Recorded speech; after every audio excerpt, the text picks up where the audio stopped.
नमस्कार. चला एक विचार करूया. आपल्या देशातल्या कोट्यावधी मुलांचं भविष्य नक्की कोठे घडतं? मोठमोठ्या शहरांमधल्या त्या चकचकीत शाळांमध्ये? नाही.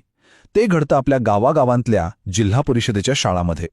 आणि आज आपण हेच बघणार आहोत की ज्या शाळांकडे आपलं अनेकदा लक्षही जात नाही, त्या खऱ्या अर्थाने आपल्या समाजाचा कणा कशा आहेत. जिल्हा परिषद शाळा या समाजाच्या शैक्षणिक व्यवस्थेचा भक्कम पाया आहेत. हे वाक्य म्हणजे फक्त एक घोषवाक्य नाहीये, हे एक वास्तव आहे. कारण याच पायावर आपल्या देशाचे भावी डॉक्टर्स, इंजिनियर्स आणि नेते उभे राहतात. चला तर मग हा पाया नेमका किती मजबूत आहे हेच पाहूया. या शाळांची सगळ्यात मोठी ताकद कशात आहे माहितीये? त्यांच्या पोहोचमध्ये. म्हणजे बघा, जिथे कदाचित पक्का रस्तासुद्धा पोचला नसेल, त्या दुर्गम गावात, आदिवासी पाड्यावर जिल्हा परिषदेची शाळा तुम्हाला नक्की सापडेल.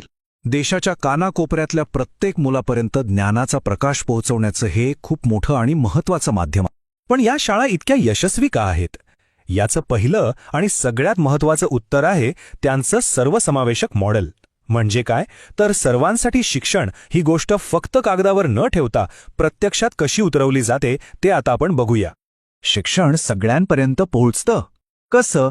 तर त्यासाठी आधी अडथळे दूर करावे लागतात. आणि इथे तेच केलं जातं. मोफत शिक्षण, गणवेश, पुस्तकं, दुपारचं जेवण, शिष्यवृत्ती. ही फक्त योजनांची यादी नाहीये, हा एक विश्वास आहे. प्रत्येक मुलाला आणि त्यांच्या पालकांना दिलेला विश्वास की तुमची आर्थिक परिस्थिती तुमच्या स्वप्नांच्या आड कधीच येणार नाही.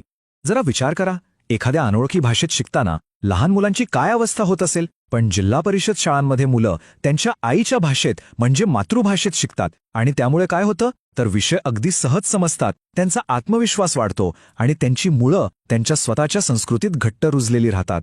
बरं, मुलांना फक्त शाळेत आणून पुरेसं आहे का? नाही. त्यांना काय शिकवलं जातं आणि कोण शिकवतं हे त्याहूनही जास्त महत्त्वाचं आहे. आणि इथेच येतो जिल्हा परिषद शाळांचा दुसरा मजबूत स्तंभ, मूल्य शिक्षण आणि ते रुजवणारे समर्पित शिक्षक. या शाळांमध्ये फक्त पाढे किंवा कविता शिकवल्या जात नाहीत, तर खरं आयुष्य घडवलं जातं. सकाळच्या प्रार्थनेतून शिस्त आणि देशप्रेम, एकत्र काम करण्याच्या वृत्तीतून सहकार्य आणि स्वच्छतेच्या सवयींमधून सामाजिक जबाबदारी. इथे केवळ विद्यार्थी नाही तर देशाचे उत्तम नागरिक घडवले जातात. आणि हे सगळं घडवून आणतं कोण? तर इथले शिक्षक.